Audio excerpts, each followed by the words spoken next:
Welcome, and thank you for joining for another whiskey review. Today, we're going to take a look at MaCallan Rare Cask Black. Dustin. I was always a fan of the original Rare Cask. All sherried whiskey. I talked about it pretty heavily. I know you didn't share my love for the whiskey, but this one here comes in a very similar package with a magnetic box and the 6 pillars of MaCallan and everything, but two things different. One, color. Instead of red, it's black, obviously. And the whiskey inside of this is supposed to be peated malt, peated MaCallan. Rare. Never had a peated MaCallan before. And 48% ABV. Dustin. Yeah, what's up with that? I mean, the rare is at 43%. Yes. Chill filter, kind of, basic starter whiskey for somebody beginning to, seek out more expensive scotches. I liked it early in my whiskey journey. Thought it was rich and bold, but yeah, 48% is a little bit higher than what we kind of expect from MaCallan these days. They had the Rare Cask back in the day, and the Classic Cut was also high ABV, but usually MaCallan's rise at 43% ABV. Yeah, they did that. They've done a couple special one-offs that they put at higher percentages, like the Edition series, as you know. Sure, yeah, it's rare though. Very rare. And this is part of the 1824 series. I believe this was originally bottled back in 2015, if I'm not mistaken, and once again comes at a 48% ABV. So again, rare, peated MaCallan, peated malt MaCallan, and then aged in a lot of first full sherry casks. And then for the most part. Fancy black bottle. Yeah, this reminds me of Blackheart or any of those other ones where I can't tell how the whiskey alpha. Yeah, it looks good on your mantle, but it really kind of sucks to actually use because you're like, how much? Even when you're pouring, you're like, where are we at? Yeah, how much whiskey do I have left? And it's a heavy bottle, so heavy bottle, heavy cork, just like another one. Basically the exact same packaging. Yeah. Just a smoked black glass bottle. But Dustin, MaCallan, this is your first time joining us, Speyside Distillery. I think most of us would know that for watching a review on Rare Cask Black. Yeah. Didn't want to leave that unsaid. If not, let's get into this MaCallan. Very dark. We know MaCallan's natural color. That is one of their pillars. So we know that. We don't know if this is chill filtered or not. We're about to find out. But I think we have a guess. For sure. Yeah, me and Dustin been kind of playing with this a little bit before we brought you this review. It's a nice day here in Columbus. Late October. It's beautiful out. 65. Sun. Nice. Okay, so right away, I'm getting a lot of sherry punch, a lot of first fill sherry. That's very noticeable. The peat is apparent, but it's not peat like you would think you would jump out like an Isla peat. It's earthy, sort of. I wouldn't say ashy, but maybe almost like you would smell like the char when you originally char a barrel. Almost kind of like that type of wood smoke, I guess, to it, where it's kind of light and not too earthy. What are you picking? I'm not really getting smoke on here. I get earth. I get earthy peatedness. In fact, I actually got more smoke on the MaCallan 21 Fine Oak, where there is just a hint of smoke and a little bit of earth on it, and they claim it's got a little bit of peat in it as well. Not this one; they actually, state boldly it's peated. That one they just sort of mention in the tasting notes. There's a little peat here. Yes, they mentioned in the tasting notes. The tasting notes reference peat. This one says it's peated malt. So yeah, definitely a difference. But after you smell it for a few minutes, definitely some juicy fruits are coming up. We both kind of talked earlier about the chocolate note. A lot of chocolate and caramel.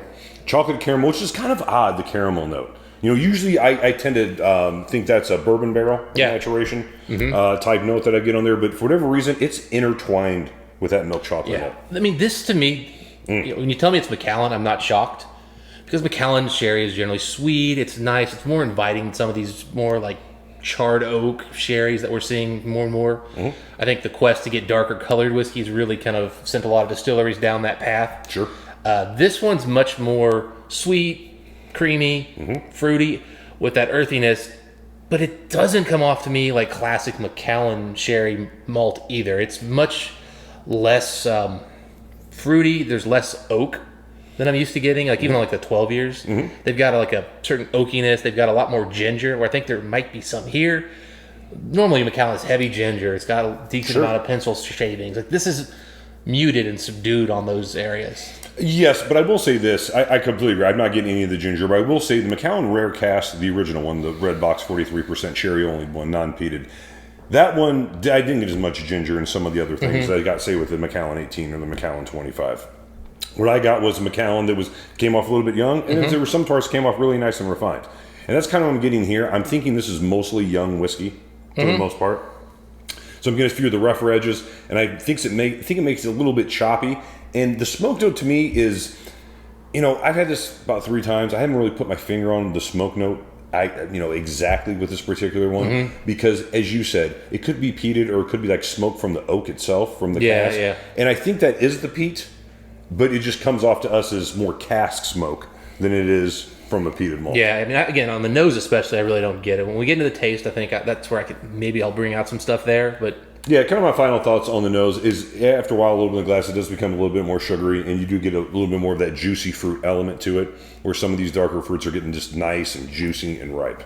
That said, Mike, I actually have a different view on the age based on the nose. Give it to me. I think these were casks that didn't interact very well, that actually do have some time, do have some age. I don't think there's a lot of young whiskey in here. There's some, because I'm not getting any of the ethanol. I'm not getting anything... True. That at 48% would indicate to me youth. I don't get a lot of that indicates age either. So I disagree. I think it's mostly young whiskey with a little bit of old whiskey, just kind of rounded off. More in the kind of the same. I think it's 12 to 15-year-old whiskey mostly. I think it's somewhere in there with a little bit of 6. Probably one of the barrels was 6, and maybe. One of the barrels was super old. We don't know, but I mean, that's my guess. Possible. I mean, I think, but the bulk of it, I think, is 12, 15 years old. All right, so I'm gonna take this milk chocolate carameled, earthy, smoky MaCallan. Jump right in there, buddy. On the palate. Yeah, I mean, even when I really started kind of nosing it too, I'm starting to get like that earthy element even more, and I am starting to get a little bit of pencil shavings. More of it's the oak, though, I think, than the pencil part. So just to kind of give you guys a little idea there, Mike. As you swallow, you got that milk chocolate. It's right on the side of the tongue. The smoke is definitely there on the palate. It comes off ashy. Or fire just about to go cold. You mentioned before pepper. I mean, it's really stinging on the sides of the mouth, tingly almost. 48, it feels fairly dense, but I think you mentioned it earlier. It does feel a little thin on the mid palate, and you're absolutely right about that. It has a lot of flavor on the sides, but you're right, mid palate wise, there's almost nothing. And the finish, the fruits come back a little bit, but heavy pepper, and I would say heavy oak char. Pepper, oak, lots of chocolate. Lots of chocolate. A lot more oak than I even a minute ago I got. Yeah, I'm much more back to like thinking of a bourbon when it comes to the smoke notes here. Think like 15-year-old. If you guys have had any of the Barton 15-year-old bourbons that have been kind of flooding the market lately, they tend to, for me, have a hint of like a smoke to them. That's kind of what I'm getting here. Is like a well-aged bourbon smoke, not a peat, but I do also get an earthiness that I think is from peat. It's not intense. This is definitely this is not Isla by any stretch. No, it's very palatable. I mean, it comes off sherry too, though. You know what I mean? There's definitely sherry, but I mean, yeah, like I'm getting the milk chocolates from the sherry. I'm not getting a lot of red fruit. It's there. There's some little, maybe even a little bit of like honey, but like not like a Balvenie honey, but like just sort of you added some honey to like your Cheerios or something, and it's just kind of added a bit of sweetness to it. Sure. Nothing. And you said the palate, viscosity wise, I think it's okay. Agreed. But it's a little. Again, I come back to the flavors. Some people they've said you can't differentiate chill filtered or not, and I'll leave that to others to debate that question. But when people explain to me what chill filtering is and how it removes the fatty acids and like removes some like that creaminess and oiliness, this comes off like it's just not oily. It's got viscosity, but it's not oily. It doesn't like linger on the tongue. It doesn't stick. Yeah, so it sticks on the side, but you're right. The majority of the tongue it doesn't. Almost like it just kind of rolls off to the sides, like where it would just naturally gather. I will say this. I agree. I don't. People have debated whether or not you can taste chill filtration or not. I would say, if this is my guess, this is chill filtered. This very much reminds me of the Lagavulin triple matured, the classic Friends of Malt one we did that was 48% not long ago. Yep. I also think that was chill filtered. The reason why I bring that whiskey up is that was also 48%. It was, you're right. 48, 46%. Sometimes they're chill filtered. Usually they're not, I would say. Usually. Yeah. But, when I say have a Lafroig 18, which is also 48%, there's an oily and density that whiskey that, say, that Lagavulin and this MaCallan just doesn't have. So that's why I think that these are definitely chill filtered. Well, and MaCallan is such an industrialized, giant operation at this point. It'd be hard to break that. They might not even know how to stop chill filtering their whiskeys. It's just it's just part of the process. Yeah, the it's so ingrained. Yeah, I mean, I see when MaCallan like is an assembly line. Like, there is nothing about MaCallan that makes me think craft and artisan. It's such a. I mean, I think they're like second or third largest malt producer in Scotland. I mean, they're doing a big volume of business. They do a ton of whiskey. They are not little guys. Yeah, but they do a lot of one-off bottlings. You know what I mean? Yeah. They do enough of them. But I don't know if, aside from making something cask strength, which I assume wouldn't be chill filtered, like their cask strength bottlings, I assume those. I would assume that. I mean, you added water here, Mike. Usually with water, we don't notice much like haze, but there definitely is a zero haze here. Sure. I mean, absolutely nothing. No, it didn't change at all. Well, what I was saying about the individual bottles, I would assume the cask strength stuff isn't chill filtered. Mm-hmm. I'd imagine everything gets water. Probably is.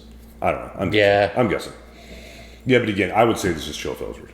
Yeah, I mean, I've never poured a MaCallan and noticed like debris in it. Yeah, whereas sediment. You pour Springbank and you start noticing like sediment. You start noticing stuff. Hey, some people don't want sediment. You know what I'm saying? I mean, some people don't look at that as a good thing. And if you're one of those people, you can go ahead and close close your browser.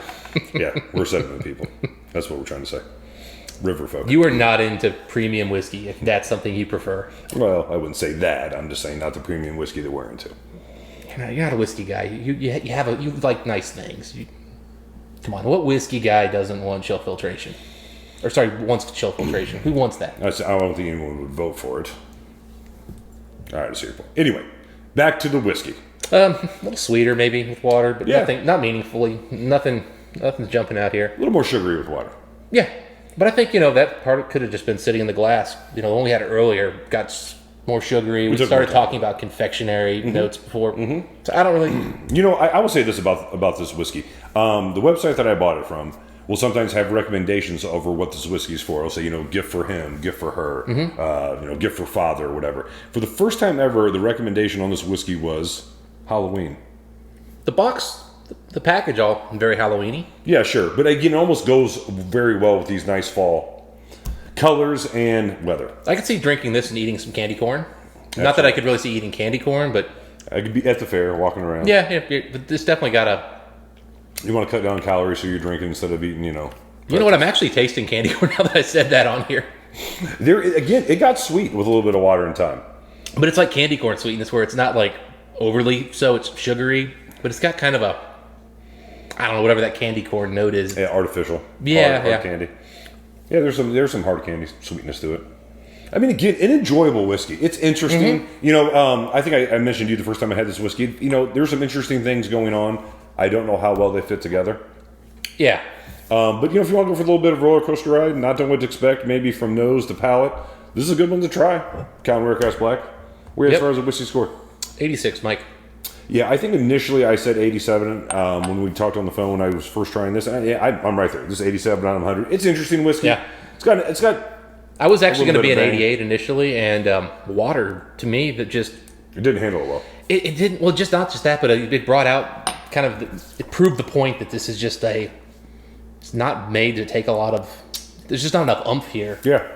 It's well done. It's really tasty. Mm-hmm. It smells beautiful, but. Yeah. It's an 86, 87. Yeah, 86, 87. Not worth what I paid for it. No. And what are these going for, Mike? 400-ish? Yeah, and again, I had a buddy that, my Canadian Montreal whiskey assassin, he had this bottle and said, you're not going to be impressed, it's not worth that money. And it wasn't. No. But we had eyeballed it so long. Well, the thing is... interesting. We wanted to try it. You know how it is. The thing is, we try it. As much as we kind of give MaCallan today crap for their quality over the last couple of years, it's just kind of disappeared. Mm-hmm. We keep hearing from people that this one was one that hasn't suffered yet, mm-hmm. and I don't think it has. This reminds me of MaCallan from 5-6 years ago. Yeah, before they'd really kind of come down. Mm-hmm. It's just overpriced. Yeah, it's overpriced. For what it is. This would be nice at $150. $150. This would be a really nice one to have around. That's about $200. Maybe a splurge once in a while. At $400, it's one and done. Yeah, one and done for sure. Yeah, but I'm still glad I got my hands on it. It was fun. Hey, it's a great looking bottle. Yeah, no, it'll be here in Whiskey Collection for a while. Put it back, maybe come back to it in a year. See what we think about it. Sure. Yeah, you never know. It could find its way into a versus for us down the road. Absolutely. I would love to do that with a normal rare cask. I just don't have a normal rare cask around. Yeah, they've gotten so expensive, I just can't justify it anymore. Yeah, that's why I thought to myself, okay, around 400 for this. The other ones are 320 plus tax. Yeah. Yeah, anyway, that's where we were. Anyway, folks, hope this whiskey review maybe had a little bit better sound quality, Phil. We got a mic per your suggestion, so if you're able to tell the difference, let us know. Also, we're launching our Patreon, so maybe not about the time we get this up, but maybe a week or two after this video post, we'll have everything ready to launch for everybody. So, guys, check that out. We will put it in the description at some point. Dustin, until next time, what do we wish the folks? Happy drinking. We'll see you next time.